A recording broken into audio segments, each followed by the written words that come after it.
देखिए, 5 राज्यों में विधानसभा के चुनाव हुए हैं। पश्चिम बंगाल, तमिलनाडु, असम, केरल और पुडुचेरी।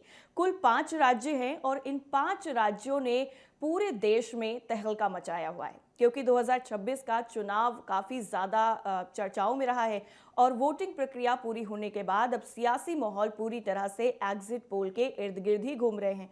टुडेज चाणक्य ने 4 राज्यों का एग्जिट पोल जारी किया है। बंगाल की अगर हम बात करें, क्योंकि सबसे ज्यादा इस बार हॉट जो चुनाव रहे हैं वो पश्चिम बंगाल के ही रहे हैं, तो यहां पर मुकाबला सबसे ज्यादा हाई वोल्टेज माना गया। 2 चरणों में हुए मतदान के बाद में अब एग्जिट पोल्स बता रहे हैं कि राज्य में कड़ी टक्कर देखने को मिल सकती है। कुछ अनुमानों में बीजेपी को बढ़त मिलती हुई नजर आ रही है, जबकि तृणमूल कांग्रेस भी मजबूत स्थिति में बताई जा रही है। इसके साथ ही टुडेज चाणक्य ने बंगाल में भारतीय जनता पार्टी के लिए 192 से ज्यादा सीटों के साथ जबरदस्त बहुमत का अनुमान भी लगाया है। एजेंसी ने अनुमान लगाया है कि सत्ताधारी तृणमूल कांग्रेस को इस बार 100 से ज्यादा सीटों से ही संतोष करना पड़ेगा। इससे बीजेपी के पक्ष में हिंदू वोटों के मजबूत एकीकरण का भी संकेत मिल रहा है। असम की अगर हम बात करें तो असम में तस्वीर बिल्कुल साफ नजर आ रही है। यहां पर ज्यादातर एग्जिट पोल में एनडीए को बढ़त मिलने का अनुमान जताया जा रहा है, यानी बीजेपी और उसके सहयोगी दल सत्ता में वापसी कर सकते हैं। और ये रुझान राज्य में पिछले चुनाव प्रदर्शन के दोहराव की तरफ भी इशारा करता है। असम विधानसभा चुनाव 2026 के एग्जिट पोल में एनडीए की बड़ी जीत के संकेत मिल रहे हैं। टुडे चाणक्य के अनुमान के मुताबिक बीजेपी प्लस गठबंधन को 102 सीटें मिल सकती हैं, जी हां, जो स्पष्ट बहुमत की तरफ इशारा करती हैं। वहीं कांग्रेस गठबंधन को सिर्फ 23 सीटों पर सिमटता दिखाया गया है, जबकि अन्य के खाते में सिर्फ 1 सीट जा सकती है। और ये आंकड़े बताते हैं कि राज्य में एनडीए की पकड़ कितनी ज्यादा मजबूत हुई है और विपक्ष लगातार पिछड़ता नजर आ रहा है। तमिलनाडु की अगर हम बात करें तो यहां पर भी मुकाबला काफी ज्यादा दिलचस्प रहा है। डीएमके गठबंधन को एग्जिट पोल में बढ़त मिलती हुई नजर आ रही है, लेकिन नए खिलाड़ी के रूप में उभरी पार्टियां भी मजबूत चुनौती दे रही हैं। कुल मिलाकर के ये समझा जा रहा है कि सूबे की सियासत में नया संतुलन बन सकता है और साथ ही साथ सीटों का बंटवारा पहले से ज्यादा बिखरा हुआ हो सकता है।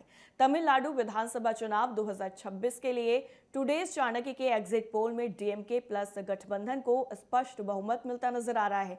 अनुमान के मुताबिक ये बताया जा रहा है कि डीएमके प्लस को 125 सीटें मिल सकती हैं, जो उसे सरकार बनाने की मजबूत स्थिति में रखती हैं। वहीं टीवीके को 63 सीटों के साथ ही एक बड़ी ताकत के रूप में उभरते हुए दिखाया गया है।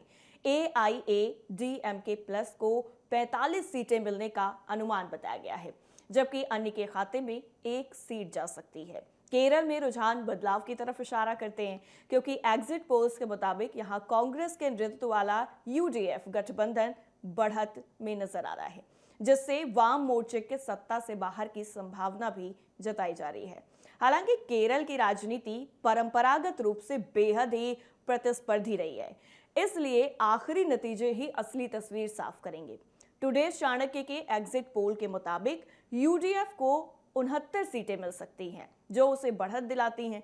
वहीं एलडीएफ को 64 सीटें मिलने का अनुमान है, जिससे यह साफ है कि सत्ता की लड़ाई कांटे की टक्कर वाली हो सकती है। बीजेपी प्लस को 7 सीटें मिलने का अनुमान जताया गया है। कुल मिलाकर के इन 5 राज्यों में अलग अलग राजनीतिक ट्रेंड उभर रहे हैं। कहीं सत्ता वापसी, कहीं बदलाव और कड़ा मुकाबला है। हालांकि ये ध्यान रखना बेहद ही जरूरी है कि एग्जिट पोल केवल और केवल अनुमान होते हैं। असली तस्वीर 4 मई को वोटों की गिनती के बाद ही सामने आएगी।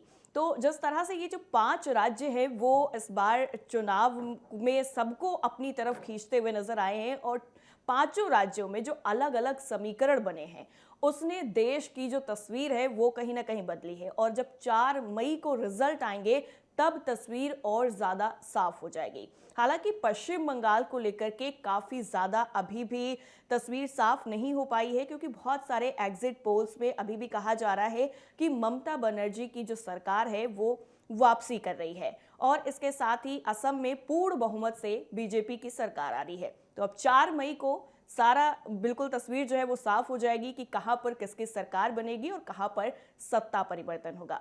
मेरे साथ फिलहाल इतना ही। नमस्कार।